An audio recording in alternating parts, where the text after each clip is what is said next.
Hello, everyone. I'd like to begin by acknowledging country. The image on screen is an amateur photo I took of the night skies over a Wabakal country up by Newcastle. It shows the Milky Way um, with the Southern Cross kind of just off center and the pointer stars. And just visible, because it was the photo that I took and not a professional photo. I hope you can just see the head of the great emu in the sky. The head of the emu is a darker patch of sky just under the cross, and its body extends towards the bottom left of the image. Stars and constellations represent living systems of indigenous knowledges. And I thought that would be a fitting opening for today's presentation as we explore open educational practices and knowledge creation and sharing. I'd like to acknowledge the Gadigal of the Eora Nation, traditional custodians of land and knowledge in the place where UTS campus stands and where I am now. I pay my respects to elders past and present and extend that respect to Aboriginal and Torres Strait Islander people here today and to traditional custodians of the lands of everyone participating in this webinar. And I invite you to share those lands in the chat if you would like to. And this is the final event of UTS Open Education Week 2026. It has been a brilliant set of events this year. And I thought I would open by reiterating what we mean here by open education. And for this, I've chosen this quote from the Cape Town Open Education Declaration 2007. Of course, this is not the only definition, and perhaps we will challenge some of this today. Open education is not limited to just open educational resources. It also draws upon open technologies that facilitate collaborative, flexible learning and the open sharing of teaching practices that empower educators to benefit from the best ideas of their colleagues. It may also grow to include new approaches to assessment, accreditation, and collaborative learning. I chose this because of its focus here on assessment, accreditation, and collaborative learning, because that leads us really nicely into the focus of today's event, which I'm delighted to announce is Open Wiki Assignments for Authentic Learning.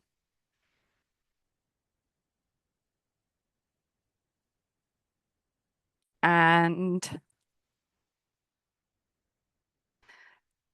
we are very happy to be joined by Dr. James Neill. James Neill is an assistant professor in the discipline of psychology, Faculty of Health, University of Canberra, here in Australia. He seeks to contribute open educational resources that are maximally reusable and editable by anyone via open wiki platforms. James is an English Wikiversity custodian and bureaucrat who has made over 70,000 edits since 2005. And I'm going to hand directly over to James right now. Thank you very much, Jenny, and thank you, UTS and Eora Nation. So I'm coming to you from Ngunnawal land in Canberra. So I'm here essentially to evangelize, I guess, about the way I use wikis in open educational practices. I'm in the discipline of psychology, but everything I say here today is entirely translatable to different disciplines. So there's nothing really psychology specific about what I'm sharing today. I guess I'll declare up front, I love Wiki, in case you haven't already worked that out. And I just find wikis an incredibly flexible technology to bring staff, students, and the public together into a common platform. Now, most of you are probably most aware of Wikipedia, and I will talk about that today, but I'll also talk about some of the limitations and some of the other opportunities for students and staff to engage in sister projects or related wiki projects for higher education purposes. Now, I'm going to be a little bit cheeky here because we usually run out of time for discussion, tasks, activities. So I'm going to be what might be a bit overwhelming, but I'm going to dump into the chat there a whole bunch of tasks. And if you're like me, I'm not a very good listener when it comes to presentations. I like to go and have my own experiences and fiddle and look at things. So there's a bunch of links there. Depending on how much time we come back, we will come back to, hopefully by the end of this, have you starting to edit on Wikiversity if you would like to try it out. But it's not very hard, honestly. I teach students this stuff in a 1-hour tutorial and they're away, and you'll see some of the resources that they create. But I am going to, whoops, clicked a bit fast there. I will start more slowly and kind of take you through the rationale for how we end up doing these things. I'm going to make the distinction between disposable and renewable or reusable assignments. And for me, that's probably the starting point for what motivates me to encourage students to do their assignments in an open way. Why wikis in particular? Because there are different technologies out there, but wikis offer probably the oldest, simplest technology for having an editable web page by anyone. And then I'll highlight why the Wikimedia Foundation projects are a very stable platform that's very compatible with higher education purposes. And there's good reasons why we should look at how we can contribute as higher education institutions, as staff members, as mentors of students, to engage in the open knowledge commons. So I'll point you to some then specifics around Wikipedia assignments, pros and cons, alternatives using the sister projects, and I'll focus most specifically on Wikiversity because it's probably the go-to place if you're not sure where else that you might engage as a higher educator. There will inevitably be frequently asked questions that come up, and I can probably anticipate most of them. So I'll talk about some of the challenges, things that you might need to negotiate. This does perhaps challenge a lot of the normative practices in higher education. So you'll probably find these things popping up in your mind, like, but what about this? And what if this happens? And how do you manage, things that might go seemingly wrong in an uncontrolled or seemingly uncontrolled space out on the open internet? So feel free to pop things in the chat as you go, and I'll rely on Jenny to draw my attention to them. Happy to address them as we go or at the end.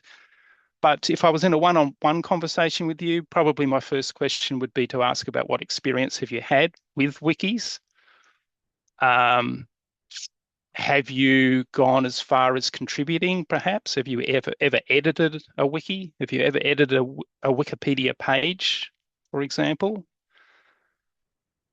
Have you ever shared open educational resources? And, are you looking perhaps for ways that you could share open educational resources?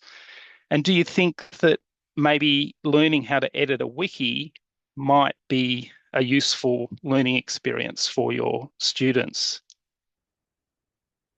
And I guess more broadly, by the end of this, you might have an answer. What do you think are some of the opportunities for using open wikis in higher ed? Now, if you want to start clicking and exploring, then I'd point you initially to the Wikiversity homepage. These things on here are links, and I've given you a link in the slides, plus they should be linked there in the chat. There's lots of entry points, lots of ways you can explore, but you could start with something like the Welcome to Wikiversity page. Personally, a good way to start if I visit a new wiki is there's a random Wikiversity page button.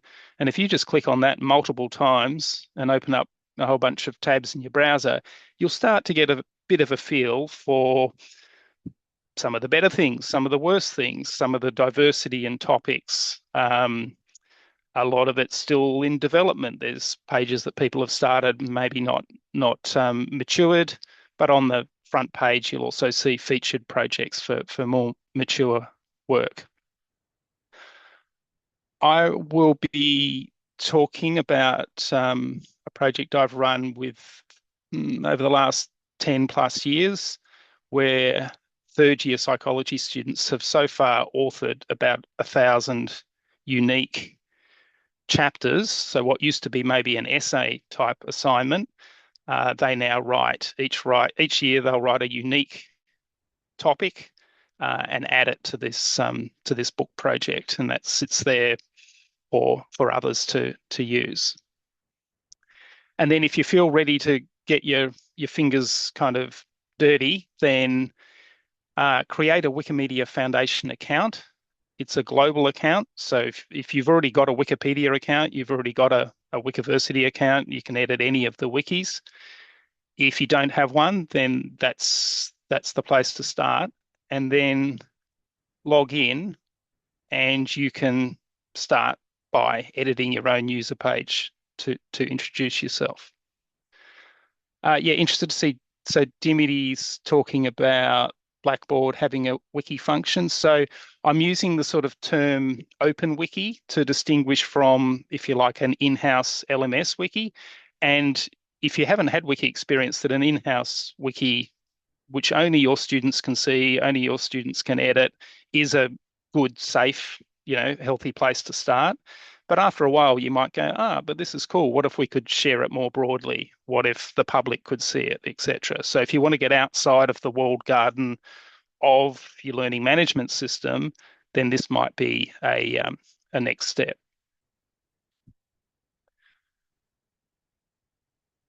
For me, a lot of the motivation comes from the problem with disposable assignments. And what we mean by a disposable assignment is where the teacher sets a problem, a task, and every student does the same task. They write 100 students write an essay on the same topic, submit it through the learning management system. It gets read once, and it never sees the light of day. And for many tasks, that's appropriate. You're trying to check if they've met some sort of learning outcome.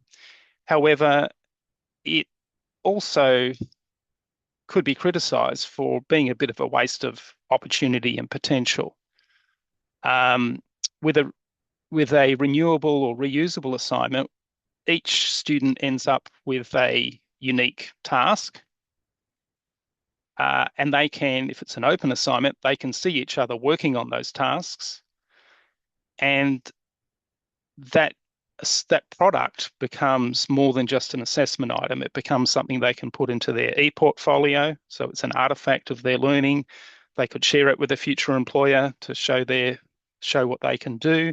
The public can access it and potentially get benefit from it. So I've shifted, not for all assignments, but for certain assignments, away from these single purpose. It's a bit like single-use plastics. Use them once, student throws it away. I would argue that they're overused in higher education. They're often quite individual, maybe a group project, so there's fairly limited collaborative work often.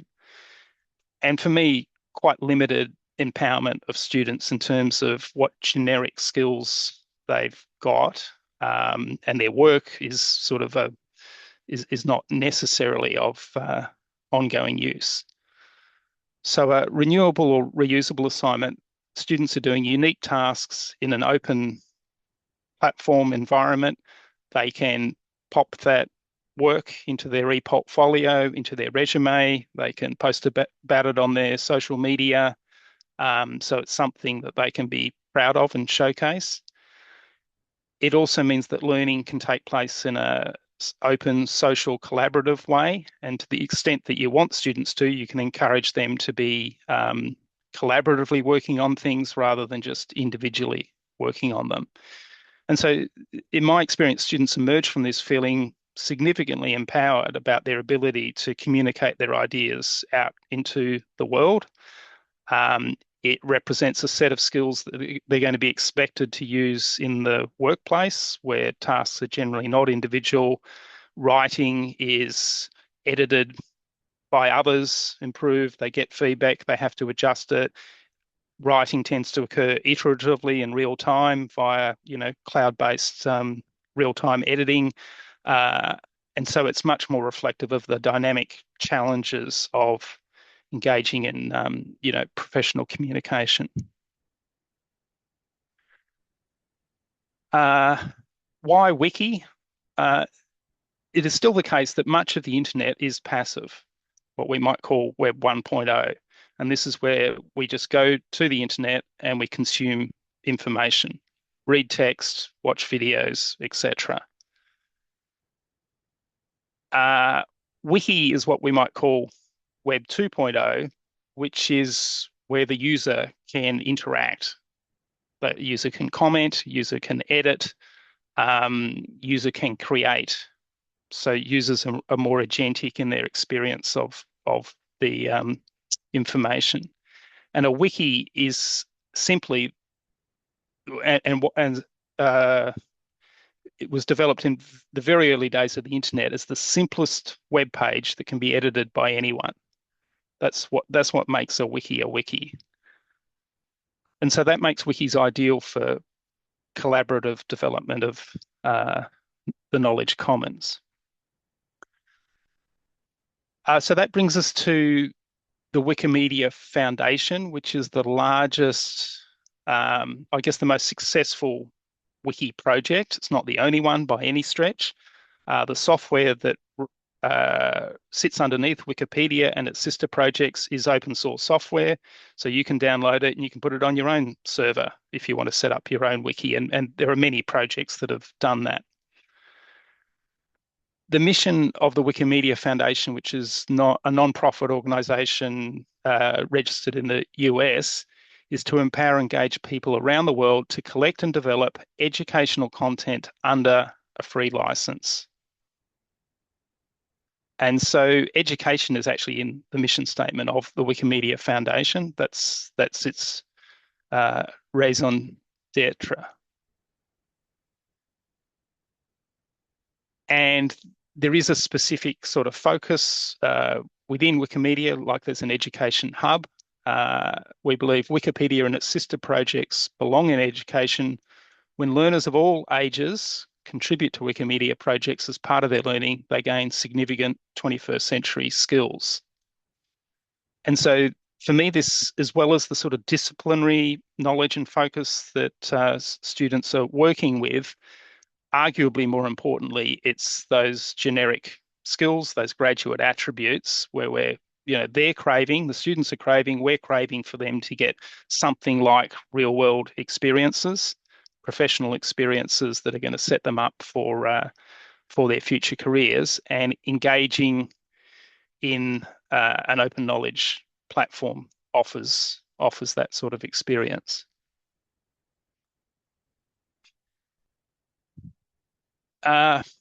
So there are many assignments that are conducted on Wikipedia, but I guess I'm partly here to say to you, I think there's often better options. The main issue is that Wikipedia is for encyclopedic information. So if you've ever tried to add something to Wikipedia, they're even more particular than I would say we are in academia about ensuring that everything is cited. Pretty much every sentence, more or less, that you add needs to have a citation to a news item or a published article to support it being added. And that's great if you would like your students to be learning how to add encyclopedic information. And I would encourage you to go and look in your field at what's available on Wikipedia and identify if there are gaps or limitations, because that's the projects, student projects that are run on Wikipedia is usually in a particular area, like somebody's teaching history of, you know, some obscure field, and the work that's available is fairly limited, and you can see the opportunity for students to build out that knowledge and make contributions. And so if there is an opportunity there, by all means, have a look at doing that. However, in my experience, being restricted to only encyclopedic information is quite limiting. So Wikipedia won't accept any original research. It wouldn't accept your original research, for example. Um, Wikipedia is also, because it's the best known, highly populated. So there's lots and lots of editing. It's very closely monitored. So uh, new editors get very closely watched. And if they misstep, they're often reverted very quickly with fairly technical explanations. And so it can be daunting, quite a daunting place to introduce new editors to. Uh, so I think Mace maybe, or somebody might have briefly mentioned the Wiki Education Foundation, which is a separate non-profit organisation that supports North American faculty to get their students involved in Wikipedia editing for assignments. And I don't quite have a link here for you, but I can give you the link to that, and it's worth looking at what they do. And there is also a global sort of version of that. But I want to suggest to you that Wikiversity might be a better location. So it's run by the Wikimedia Foundation, runs on the same software, uses the same accounts. This is why they're called sister projects. Each of these sister projects is in multiple languages. So what I'm talking about here would be English Wikiversity, but if you're teaching languages, you might want to get students involved in other languages. And there's a community of, about probably 1,000 active users now on Wikiversity, which is much smaller than the hundreds of thousands. There's about 300,000 active editors in the last month on Wikipedia. So it's much, much smaller and quieter, and has a more diverse set of goals. So here's a list of some of the sister projects. You know Wikipedia pretty well, but there are things like Wiki Commons, which is for images, audio, video. So anytime you see a picture on a Wikipedia article, it's actually drawn from the Wiki Commons repository. So if you're teaching, graphic design, for example, media, students could be creating, multimedia educational resources. There's Wiki Books. So this would be an alternative, say, to Pressbooks. If you wanted to write an open textbook, one of the limitations with Pressbooks is only the author can edit it, or the authors. Students generally, well, they can't freely edit it. Whereas if you were to put your open textbook on Wikibooks, then you could have basically anybody edit it at any time to keep improving it. What else? Like Wiki Species. So this is like for flora and fauna with the technical details about each of those species. So if you happen to be in a biological sciences type area, that might be interesting. If you're in, say, history, Wikisource, Wikibooks is for new books. Wikisource is to digitize out of copyright older sources and mark them up and so on. All of these projects are connected by data structures. So if you've got like students doing data science, then they could be involved in linking different items, and then through Wikidata you can do structured analysis of visualizing knowledge networks and things like that. The point here being that depending on your discipline and the type of task that you might be interested in engaging in students, there's lots of different opportunities and ways, and essentially you could do almost anything through the sister projects. So Wikiversity, whoops, specifically is for your learning resources. So I put my tutorial curriculum, lectures, lecture notes, etc., up on Wikiversity. Learning projects. So if you want to create something and invite contributions, and original research is allowed up here. There's an experiment within Wikiversity called Wiki Journals where they're doing kind of peer-reviewed articles and reviews and publishing those. It's suitable for all types. So, it's well suited to higher education, but there's no reason why secondary education and lower can't also be used. Now, I find it far easier to teach students how to use Wikiversity than staff. I think because they don't have as much learning to unlearn. It's kind of fun. They get to, actually realize that they can change the internet with a couple of clicks of a button. So early in semester in a 1 hour class, I would teach them how to create a user account, how to find and edit their user page, which is a good sort of sandbox place, but it's also a way for them to start to curate their professional identity, link out to their professional portfolios or social media accounts, and share with others a little bit about who they are and what they want to do. And from there, they can link to the work, the assignment that they are working on. I teach them basic markup. Now, in the old days, one of the things that about Wiki that was a bit scary was that when you clicked edit, you saw a bunch of code.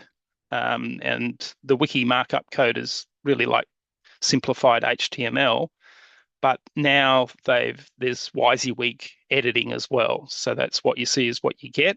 So you can edit it much like you would edit a word processing document. So there's actually much less need to teach students about markup these days. They can just use the little icons. I spend time teaching them, though, how to add different types of links, because links is what brings a wiki page to life, or one of the things. Instead of it just being a standalone piece of text, it's interwoven so that a reader can move from if they want to know the definition of a concept, they can click on a link and it might take them to Wiktionary, which is the dictionary, the Wiki dictionary. You can link them to a Wikipedia article on the topic. You could link a student could link their assignment to another student's assignment who's working on something related, or they can link to external resources. So being able to add links is really useful. And then we look at how to create headings, and headings will then build an automatic table of contents. For a complex assignment, like I get them to actually present a plan, and that plan would consist of some headings and some dot points, and then I give them some initial feedback so that they know they're on the right track, and then they would complete the full exercise. The other thing that brings the sort of wiki page to life is the use of media. So we'll show them how to find and embed images from that Wiki Commons library. And if they can't find anything that they want there, I teach them about copyright and how they can upload either an image that they've created themselves. Increasingly, they might be using AI, for example, to create an image. or they might construct it themselves, or they might find a freely available image. Uh, we look at how to use Google Advanced Image Search, filter by license, so that they can find freely available images, and they can upload those into Wiki Commons and then embed them on their page. So I've kind of hinted, I guess, at some of the assignment formats that you could look at: books, data, articles. You can create your own sort of e-portfolio there. Anything that's an essay is potentially, or a report is potentially usable. Fact sheets, study guides, like this presentation.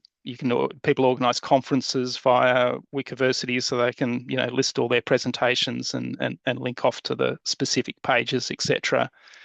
So in many ways it's just a content management system, and a learning management system is just a type of content management system that happens to store some data about student numbers and grades and things like that.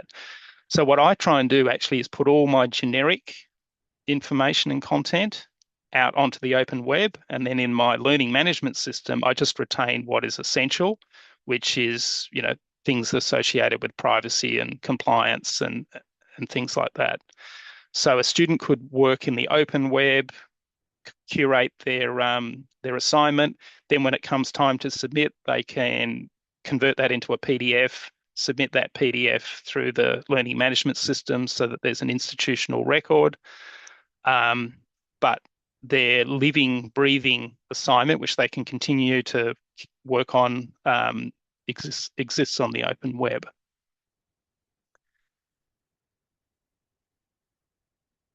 So I'm going to work kind of from, in terms of giving you an example, from ground up. And this is, just trying to find my links for you.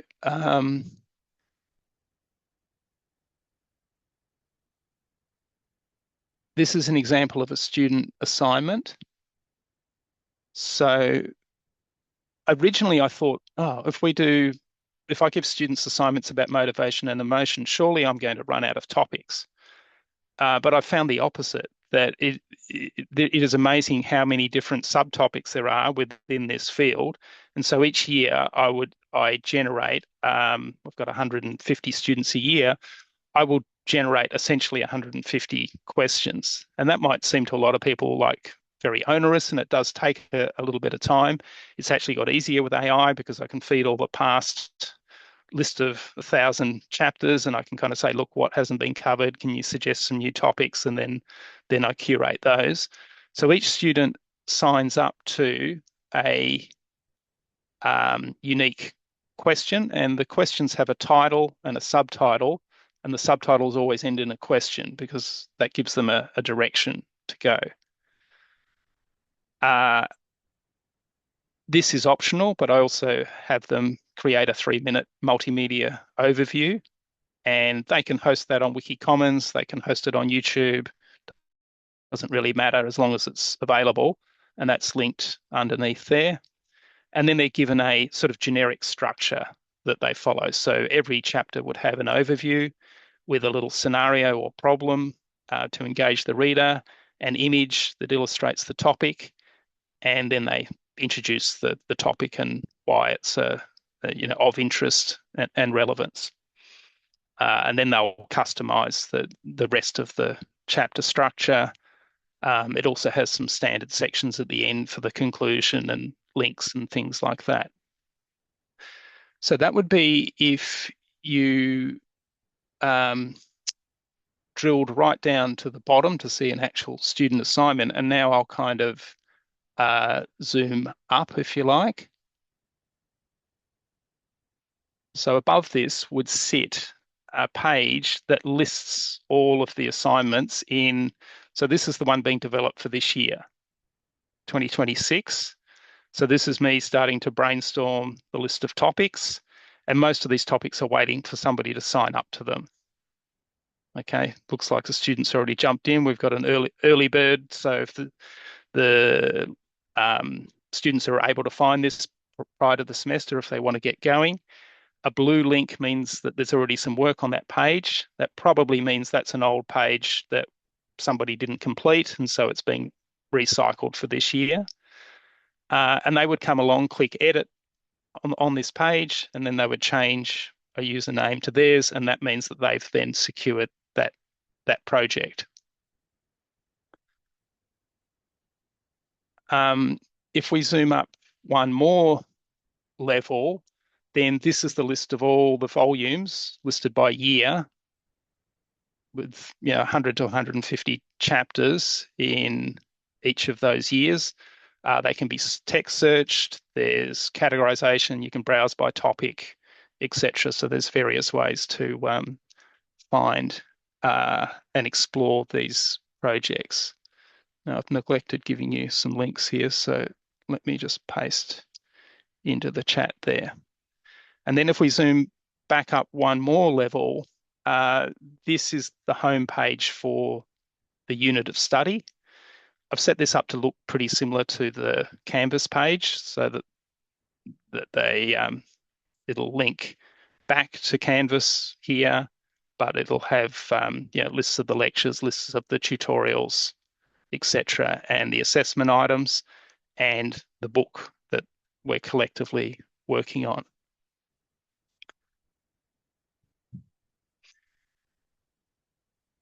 Now, here's some other examples. Now, that's probably what we've been doing there is, if you like, a bit of a Rolls Royce. It's a third-year psychology student, final semester. So the students are almost graduating. Although it's not officially a capstone project, it kind of functions as, what in the US you might call an undergraduate thesis, or what we might think of here as a capstone project. But things don't have to be so grandiose.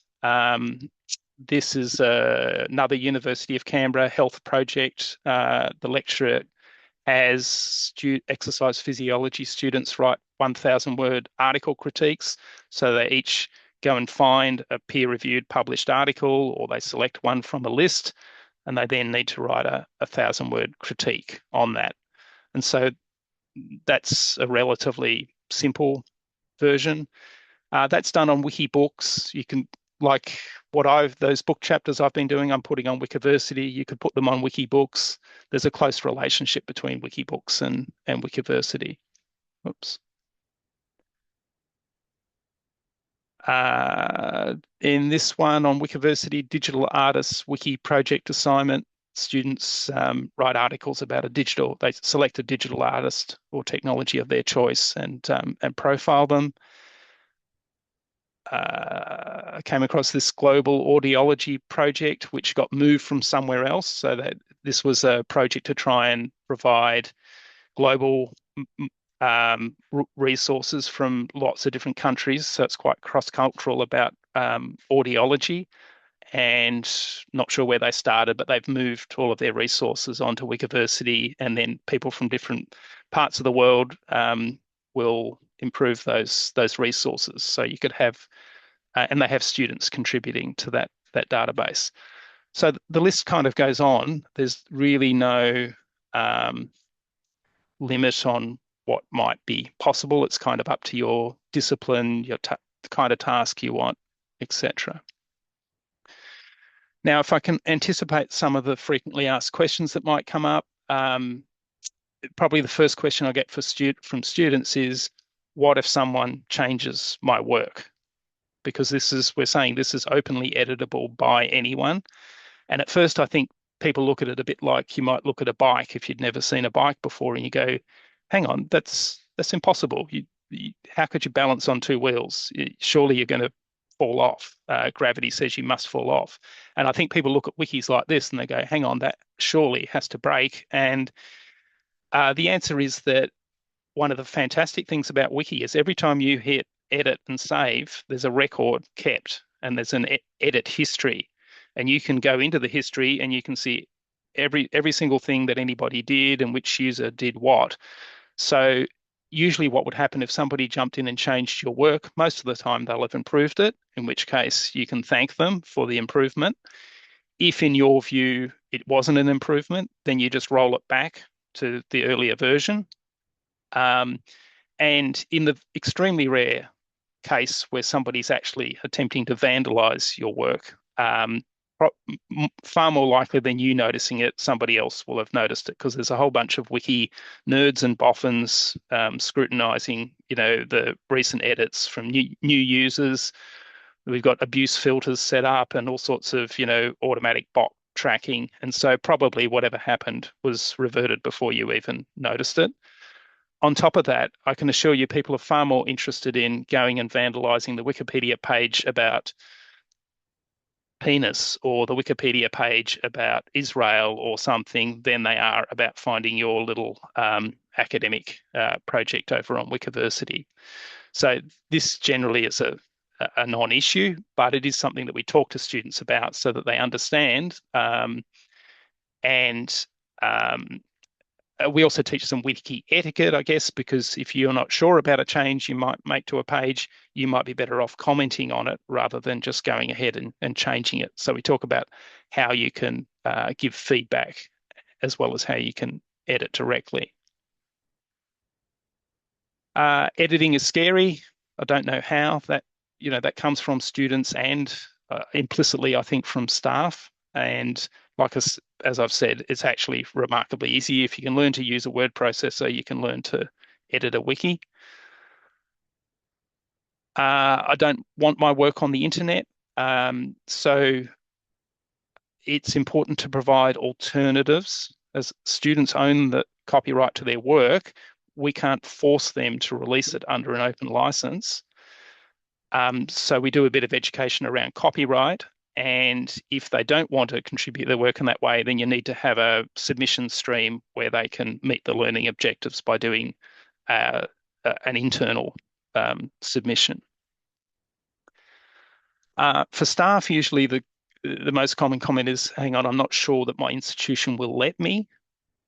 And I find this a little ironical because, well, with research, I think we've moved much more quickly to seeing actually open access publishing for research as desirable and encouraging it because more people will see it and read it and access it. It'll have higher impact, etc. I think we're a couple of decades behind with being institutionally okay and supportive of open teaching materials and open assignments. So you might well need to go and have a look at your institution's IP policy around teaching. Over time, I think they're gradually, coming on board and moving in this direction. And I imagine it's institutions like UTS who are probably at the forefront of that.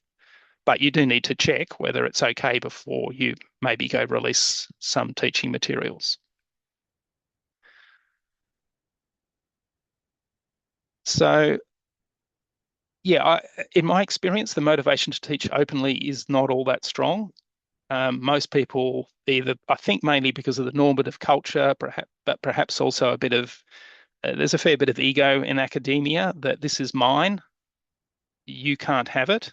Whereas actually most of what you're calling yours was probably at some point historically copied from and adapted from somebody else's materials or the previous person who taught that unit. So for me, I want the work that I do each day to have maximum value in the world. So I have no desire or wish to restrict it to a small number of viewers or users. I want it to be completely open, and I go to bed and sleep better knowing that I've released things as widely as possible. Wiki awareness and know-how is pretty low. We teach people how to use a word processor, but we don't teach people how to edit the internet. And I think that's something in terms of like digital literacy, digital empowerment. If we want active digital citizens, then we should be giving them the ability to confidently share their ideas in an open format. Editing skills can be scary, but I think that's the whole point of higher education is to help people develop those skills. And yeah, navigating those archaic institutional copyright policies, there's definitely reform. So when you're copyright policy comes up for review, then see if you can jump in there and, shift it slightly towards being more open friendly. And of course, the other part of the sort of learning designers, edtech folk, I think because they don't own the software and they don't own the website, uh, their job is sort of to manage the in-house software. So I find that there's a lack of know-how and knowledge and familiarity with using open tools. Okay, so next steps, if James, you, I'm so sorry to jump in and interrupt. yeah, please There's a do. few great questions in the Yeah, chat. Do you want to look at those now or come back to them yeah, a little bit later? yeah. Let's do those. Yeah, sorry, I haven't been paying too No, much no, not at all. attention. I think your Q&A, your frequently asked questions inspired people. Ah, So okay, awesome. the first one's from Mark. Mark says, "I'm interested in the practicalities of using wikis for assessment. That is, how do academics approach, implement, and manage the student activities as assessment for a subject or course?" Um, yeah, I guess in the simplest sense, everything I just kind of showed you, you could just think of as an essay, and the essay gets submitted as a PDF, and it has a marking criteria that looks a lot like you might have for your essay marking criteria, with some maybe extra things like um, uh, depending on what's important to you, have they used multimedia and images to illustrate their idea? I build in incentive for them to provide feedback and comment on other people's work so that it's not just about their work, it's also about, so what have you done, towards improving the other work in there? So you can build in sort of other marking criteria besides the, traditional content related, critical thinking, theory, research, etc., around that area. Um, so yeah, how do I manage? Yeah, like in its simplest form, that's how I would manage it. Um, you might mean something more detailed or specific, which I'm happy to go into. Mark, does that answer your question? Oh yeah, it is. I guess I was mostly interested in the other skills, like the graduate attribute type of territory, or and how important are they for, like, are they a distraction, or for you, are you able to Mm, manage the whole thing so it's viable? That's kind of um yeah, I would start small. So I didn't necessarily start with this. You're looking at something that's been iterated over 10 to 15 years. Um, Time. I think, maybe at the bottom of that also is a question of, okay, time and resource. Is this going to take me more time and resource? And look, honestly, it probably does. But I've also, started to write about this. So it's part of my kind of, scholarship other than teaching is to uh, scholarship of teaching and learning is to research, write about it. It gives me sort of plenty of data, if you like. I do get in and collaboratively edit with the students, out of curiosity and passion because I value the resources that are being curated. Um, but by and large, what I'm trying to stimulate is a self-learning community. So once you get the keen students, they become the sort of that they become the models for other students, and they sort of tend to drag the other students along with them with their sort of passion. That they're the exemplars. They're starting early. And so um, it's kind of about stimulating that active learning community, which I know is something we all sort of dream about and love. But when you try and get students using your discussion forums or whatever, it's usually pretty dull, to be honest. They're pretty pedestrian, the institutional discussion forums, unless maybe you include marking for it and then it becomes performative. Whereas this is messier, but it's more kind of authentic and genuine in terms of the quality of interaction and collaboration. So I don't know if that's helping, Mark, but it's kind of a jump in, iterate, find out what works for you and what doesn't work for you, and massage the kind of design to fit what's going to work for you. Thank you. James, we've got another, I guess it's more of a comment from Hung. I hope I pronounced your name okay.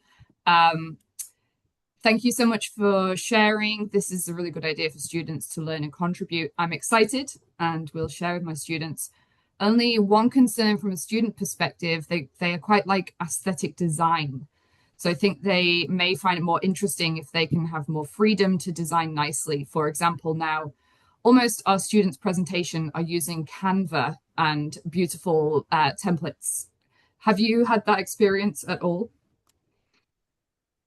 Look, I think that's a version of the feedback I get from some people, which is I don't like the aesthetic of Wikipedia or wiki pages because they look a bit old school, a bit 20th century. And like, say for the videos, if they want to, like if they do multimedia presentations, they can put it on YouTube and make it look however they like, and they're just sort of linking from it, linking from Wikiversity. So if there's something on Wikiversity or that doesn't do what you want it to do, then you can use external tools. You can publish them. There's been a big focus over the last few years, obviously, like the rest of you, on AI. And so I've just finished writing and we've voted on and modified the AI policy for Wikiversity that allows people to use it with caution, but they've got to provide links to their chats so that there's public transparency about the source. They need to manually check their sources and references and things. So essentially it's, yes, use it, but with good quality academic practice, which is being open and transparent and human in the loop, improving the text and so on. I would poke around on and see if there's any sort of formats that you like and see whether it's useful. But maybe no, if you need if you're doing marketing or something and you want it to look a certain way, then maybe a wiki is not the answer for you. But there might be a way of doing that on Canva and publicly sharing those things on Canva too. Like you can publish through Canva. So the broader principle, I think, is just if it is meaningful and useful to the student to publish their work, why wouldn't they be publishing their work? And that will make them more employable because they can show workplaces what they're capable of. And a question that I had on my mind as well, Dimity asks, what do you discuss with the students regarding Gen AI and wikis? I note you used a Gen AI image in your sample page. Is Wikipedia banning generative AI inputs, and is that across the board with other OA wikis? Yeah, great question. Look, so the Wikimedia Foundation allows communities to be self-managing. So each sister project develops its own policies. So I've noticed the Wikipedia policy on AI is the strictest. It's saying no, it shouldn't be used. For image media generation, it's allowed, but it needs to have clear educational kind of benefit. That particular image you talked about has been sort of a nominated for deletion because it's AI generated. I've argued, so I teach about emotion, and in one of the lectures we look at 20 different emotions and we look at the facial expressions for 20 different emotions and distinguish between them. And it's actually been incredibly difficult to find free and open source, good quality educational images for quite subtle differences in emotion. And where there aren't adequate such images, I've over the last few years been trying AI, which, as we know, it gets better and better each year, and regenerating the images each year to try and get better quality images. So I've argued that there is no equivalent non-AI image for, in that case, the facial expression of disappointment. So it's an ongoing, like in universities, it's an ongoing, source of debate. But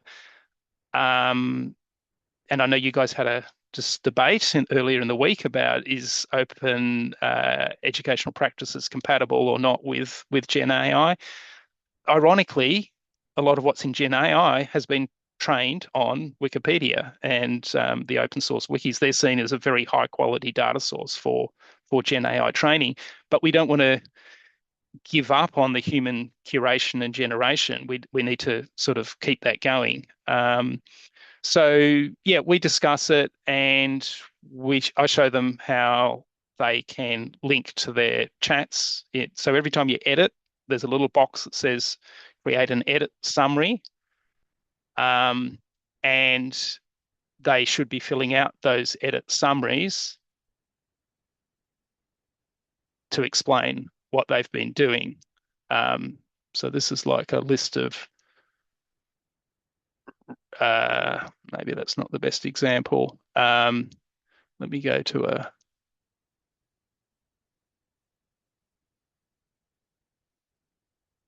a book chapter. So every page has a view history button, and this date and time stamps every single edit and has some details about, what was done. So they should be adding in there the details. If they've added some Gen AI content, they add a link to their chat. And really, we're just trying to encourage them to use good open scholarly practices, which is to be completely transparent about what they're doing. So it's an ongoing space, but I don't think we should be running away from it, and I don't think we necessarily should have a free-for-all. James, there are one or two more questions in the chat, but I'm just looking at the time and we only have 3 minutes. Yep. Do you have some wrap-up comments that you wanted to share?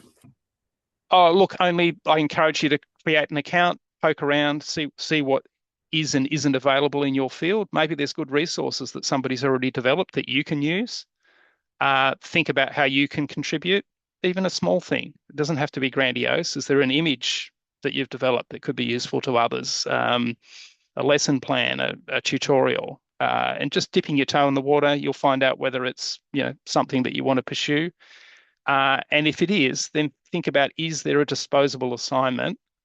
Like I said, it probably works better in the latter years, once students have got the basic skills. And yeah, if you want a hand to think about that, I'm around, the Wiki community's around, they're very helpful. I collaborate with all sorts of people around the world via Wiki, ask them questions when I don't know things, and they help out. So it gives you access to a kind of global educational community beyond just your discipline or your institution, or even your the sector in Australia. So thanks, everybody.